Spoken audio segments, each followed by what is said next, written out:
And it's important to remember that happiness comes and goes. It is so fleeting. But the joy of the Lord withstands all.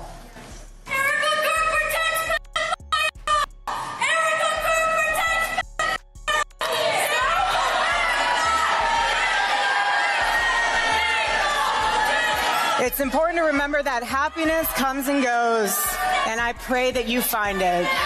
At TPUSA's annual Young Women's Leadership Summit on June 5th, things got messy fast. A member of the audience heckled Erika Kirk, shouting that she protects PDF files. While Erika appeared to brush it off in the moment, sources tell a very different story. Reports say she cut her speech short shortly after and allegedly walked out of the event in tears. For longtime observers of Turning Point USA, this kind of moment goes against everything the organization was built on, especially the legacy of a man who built his entire brand around standing firm in the face of opposition. And this is all unfolding in the middle of a very public war between Candace Owens and TPUSA 2 over transparency and accountability. After Charlie's passing in September 2025, Erika Kirk was named the new CEO of Turning Point. The story goes that this was Charlie's wish that if anything ever happened to him, he wanted the organization to go to his wife. But here's the thing. After someone called Erika Kirk a pedophile protector, Erika actually did not complete the entirety of her speech. I was told that. I'm told she shortened it, and beyond that, that she then ditched the Women's Leadership Summit event altogether. Not staying to close out the event. That's something that Charlie always did. And beyond anything else, the reason you do that is to thank all of the organizers for their hard work. But she didn't do that. For someone as calculated and detail-oriented as Charlie Kirk reportedly was, he never put this in writing. Not legally, not formally. The only known reference was at a private donor meeting in Aspen, where he allegedly mentioned briefly that in the event of his absence, he wanted Erika to take over, that she'd do a great job. For months, the public demanded Turning Point release the video recording of that moment, especially after the audio was already made public. For months, TPUSA flatly refused. That is, until now. Andrew Colvett's explanation for the long delay? That they were simply trying to protect the identities of the donors present at that Aspen meeting. But Candace Owens isn't buying it, not even a little. According to her, the camera at that meeting was locked solely on Charlie Kirk the entire time. More explosive than that, the donors themselves are reportedly saying privately that Charlie never named Erika as his successor at all, and that the video TPUSA recently dropped is allegedly doctored. Months before this video surfaced, insiders had already been raising red flags, reporting that certain TPUSA executives were allegedly setting up private meetings with a company specializing in deepfake technology. That company? Disagree, come to the front of the line. If you disagree, come to the front of the line. If you disagree, go to the front of the line. You guys know how it works. You disagree, you can go to the line. We'll have a great conversation here. Who are you? My name is Charlie Kirk, and I love America. Why are you here? Because I love talking with people I disagree with. The most important relationship in your life is the one that you have with your Lord and Savior, Jesus Christ. His passion was my passion, and now his mission is my mission. I appoint my wife to run Turning Point USA if something happens to me. Erika would do a great job. Reportedly, FXLA, an organization that publicly markets itself as experts in deepfake production. The plan, according to sources, was simple. Release the Succession clip and shut down all doubt once and for all. Andrew Colvett, Blake Neff, and Erika Kirk reportedly believed this would finally silence the investigators, the skeptics, and most importantly, Candace Owens. Instead, it blew up in their faces. Now, the very donors who wanted to stay out of it are stepping forward publicly, disputing the video as AI generated, especially those who are actually in that room in Aspen. In response, Andrew Colvett has allegedly admitted in a strangely casual way that yes, the video was altered. His reasoning? He says he wanted to troll the trolls, but no one is buying that spin.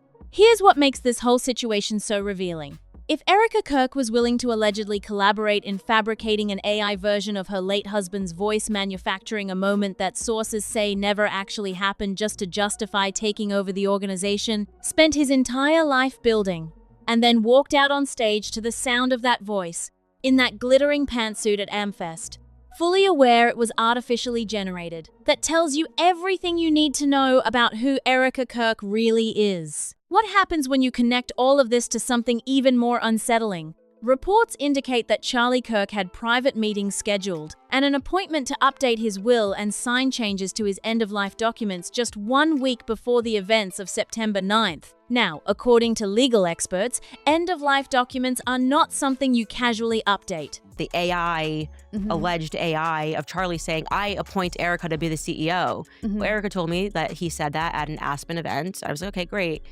Well, the Aspen people who were at the event said that never happened. What? These are the Turning Point USA donors who have contacted me and said, Candace, that is AI. He did not say that. What? Now, they have alleged that they have the video of that. Why do they only play the audio? Changes to documents like these are typically only made during major life-shifting moments, a divorce, a new addition to the family, something significant. So the question that nobody seems to want to answer out loud is this: what exactly was Charlie trying to change? And why then? Whatever those changes were, they never made it out of the room, and it gets deeper. Reports suggest Charlie was also under serious pressure from a number of donors, who allegedly wanted him to publicly back the pro-Israel cause, pressure so intense that, according to sources, he had genuine concerns about his own safety. But when Candace Owens reportedly brought this up directly with Erika Kirk, Erika shut it down fast, claiming it was untrue and that she would know because she had Charlie's phone. A phone, by the way, that arguably should have been treated as evidence. At first, Candace reportedly gave Erika the benefit of the doubt, suggesting that maybe Erika herself was being pressured, or worse, threatened by the same people who had allegedly cornered Charlie. That would explain why she went along with the CEO transition without pushing back. But as more details surface, that charitable reading is getting harder to hold on to. The picture forming now points less to a woman being manipulated. After Charlie's death, and maybe even before Charlie's death, but definitively after, Marcus was meeting with and communicating with Hollywood AI deep fake companies. Okay, they specialize in creating deep fakes. Now, maybe if this was a conservative company that specialized in making videos, you might go, okay. You know, back when Daily Wire was saying they were going to explode into Hollywood, that might make sense. But why Turning Point USA? I'm going to give you the name of the company. It's VFXLA. And more to one who may have allegedly known exactly what she was doing. Which brings us to the headline that very few outlets are willing to touch right now. Insiders are reporting that key remaining members and major donors within TPUSA are privately pushing for Erika Kirk to step down, saying her resignation is the only way to salvage what is left of Charlie's legacy and the organization he gave everything to build. For now, this is still operating in the shadows, with almost no mainstream coverage daring to go near it. In the meantime, here's what a few people in the community are saying about where TPUSA is headed. Take a listen. One person shared, "If you listen to Charlie and what he preached in regards to gender roles and motherhood, Erika being CEO never made sense. Always knew it was BS. Now TPUSA can deepfake Charlie saying anything Israel's willing to pay for. I'm 100% sure Charlie did not know at all who he married. There is something really dark about Erika." And another one put it plainly, "This is not Charlie Kirk's TPUSA. Those words carry serious weight when you line them up against everything we just laid out. But let's go even further, because this story has layers that most people still haven't fully processed. Well, we were trying to protect the donor. Protect the donor from what? You asked a question. The question was reasonable, right? If he gives this presentation and talks about whatever he's going to do, you might ask a reasonable question like, hey, Charlie, you're one guy. That's how I was told the context was. You're one guy. What would happen if you weren't here? Why would they have to protect the donor from that? The donor who asked the question was Julie Fields and Arthur Fields from North Carolina. Think about the foundation Charlie Kirk spent years constructing. This was not just a political organization. It was a movement built on very specific values, very specific messaging, and a very specific vision of what American conservatism should look like. Charlie was vocal, consistent, and relentless about his beliefs. He built an audience of millions on the back of those convictions. So when you start asking how the same man who preached so loudly about traditional structure and family values allegedly arranged with zero legal documentation for his wife to inherit control of that entire empire, something just does not add up. we decided over the weekend we were going to troll the trolls. There's this video that has become a source of controversy. Not even controversy, just obsession from bizarre people. Yeah, just absurd. I don't even talk about it because I think the whole thing is so lame. And if they you're demand online, overwhelming proof for the idea that Charlie loved his wife and would want his wife to carry on his mission. yeah. Well, it's something he told all of us. We all knew. We didn't talk about it because we thought Charlie was going to be with us for another 50 plus years. But like we all knew, the board knew this was the plan. Whatever. He said it one time in front of a camera at a private event with donors in Aspen. So we figured we'd troll the trolls. And the timing makes it even harder to ignore. We are talking about a man who, according to reports, had appointments lined up to update his will and revise his end-of-life documents just days before everything changed. Legal professionals will tell you straight, you do not touch documents like those unless something major is shifting in your life. Something that matters. Something that changes the equation entirely. So what was Charlie trying to change? Who was he trying to protect or cut out? Those answers apparently never made it to paper, and now the people closest to him are controlling the narrative around what he allegedly wanted. That right there is where things get uncomfortable. Because when you have one side Erika Kirk and TPUSA presenting a video that donors who were actually in that room are calling fabricated, and then the man responsible for releasing it casually admits it was altered and tries to reframe it as a joke, you have to ask yourself a serious question. At what point does a troll become a cover story? At what point does damage control become something else entirely? If we find that out, confirm this is AI. What does that signify about Erika? It signifies that she had that meeting, that it took place, and she was able to stomach it. She was able to stomach hearing her husband's voice intentionally manipulated after he was ruthlessly murdered. And she thought, okay, he's dead. What can he do for me?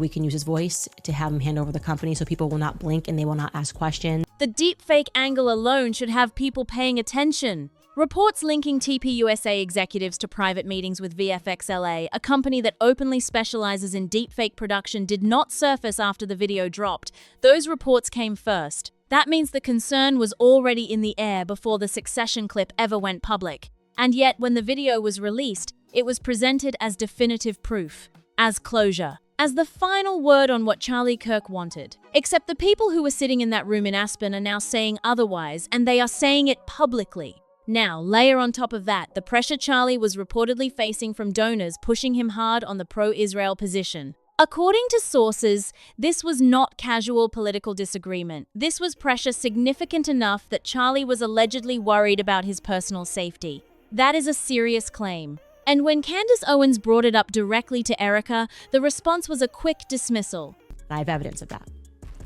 In the weeks following Charlie's assassination, she shared with people that Charlie and her were due to sign updated end-of-life documents on September 15th. Let me say that again. Charlie and her had an appointment and a date to sign updated end-of-life documents on September 15th, the Monday after he died. That is remarkable timing. That Charlie was just about to update his will, but then he didn't make it to Monday. Like I said, I trust the sources on this one. So how are we to interpret that? Erika reportedly said it was untrue and pointed to having Charlie's phone as her proof. But that phone, if what sources are saying holds any weight, should have been treated with a lot more care than a personal rebuttal prop. What makes Candace Owens' position in all of this so fascinating is the evolution of it. She started from a place of genuine concern for Erika, reportedly suggesting that maybe Erika was a victim in all of this. That maybe she was being manipulated or pressured by the same forces that allegedly had Charlie under the gun. That is actually a compassionate read of the situation. But compassion has limits when evidence starts stacking in a different direction. And right now, the direction that evidence is pointing is raising questions that go far beyond boardroom politics. Here is what people are not talking about enough: the pattern. Not just one irregular moment, not just one suspicious decision, but a consistent string of choices that, when viewed together, tell a very specific story. The alleged resistance to releasing the video, the reported meetings with deepfake specialists, the donors privately disputing the Succession clip, the will updates that never happened, the phone that should have been evidence. Erika saying that she had Charlie's phone and that Charlie never texted anybody the night before, saying that he thought that they were going to kill him. And that obviously reflected poorly on me because I was the one who said that he did, in fact, text multiple people the night before. And then I went on Jimmy Dore on Friday, Jimmy Dore's show, and I clarified. I said, Andrew Colbert told me specifically that he was one of the people that received this text message. So I got that first person. I didn't get that from a source. I got that directly from Andrew Colbert. And then somebody who had access to Dan Flood's communications said that Dan Flood similarly received a text message. The CEO appointment with no legal backing. Each one of these on its own could maybe be explained away, but together they form something that serious investigators and longtime TPUSA insiders are no longer willing to dismiss. And then there is the question that keeps circling back, the one about who Erika Kirk was before she became Mrs. Kirk. Insiders have long pointed to inconsistencies in her background, and there are persistent claims from those close to the organization that her entrance into Charlie's life was not as organic as it appeared. The word that keeps coming up in those circles is deliberate. Calculated. Some have gone as far as using the term honeypot, suggesting that Erika may have been strategically positioned to get close to Charlie long before any of this played out publicly. Now, that is a significant allegation, and one that deserves scrutiny rather than blind acceptance. But it also cannot be ignored when it is coming from multiple independent sources who have no obvious reason to coordinate that specific narrative. And I agree with you that there's something off. I just don't know what it is. Yeah, and I think that what you're describing is the process that we all went through, because you don't want to even go down that route. You're like, Totally. maybe it's this. Maybe in my head I was like, maybe she's being blackmailed. Maybe she's scared they're going to kill her. Maybe like you said, she just wants a quick conclusion to all of this. Maybe she's still in shell shock and is actually not controlling anything at Turning Point, was my initial suspicion. And just on paper, she's CEO, but she's actually just home crying every day and like behind the scenes, like, Tyler or Justin. What does all of this mean for TPUSA going forward? Right now, from what insiders are reporting, the organization is fracturing quietly. Key members and major donors are reportedly pushing behind closed doors for Erika to step away from the CEO role entirely. The argument being made internally is straightforward. Her continued presence at the top is doing more damage to Charlie's legacy than any external critic ever could. And the longer this succession controversy remains unresolved, the harder it becomes to rally the base that Charlie spent years building. The public face of TPUSA may still be holding it together on camera, but behind the scenes, the cracks are apparently widening by the week.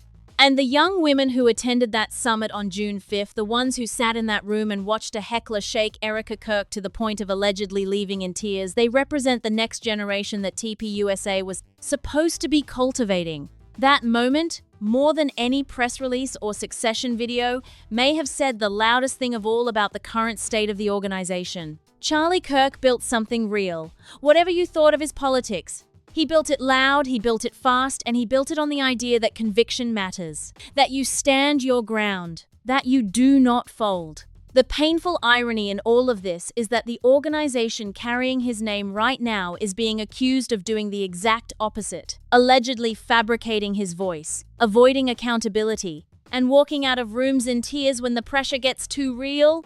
So here is the question we are leaving you with today, and it is one that deserves a real, honest answer from everyone watching. How does a man that principled, that deliberate, that vocal about everything he believed in, leave the fate of his life's work entirely to chance? No paperwork, no legal protection, just a brief mention at a donor dinner in Aspen that his organization's entire future is now riding on? Either something went very wrong in those final days, or someone made sure it would look that way. Let us know exactly what you think about all of this down in the comments. We genuinely want to hear your take. If this kind of content keeps you informed and thinking, hit that like button, share this with someone who needs to see it, and make sure you are subscribed so you do not miss what is coming next. See you in the next one!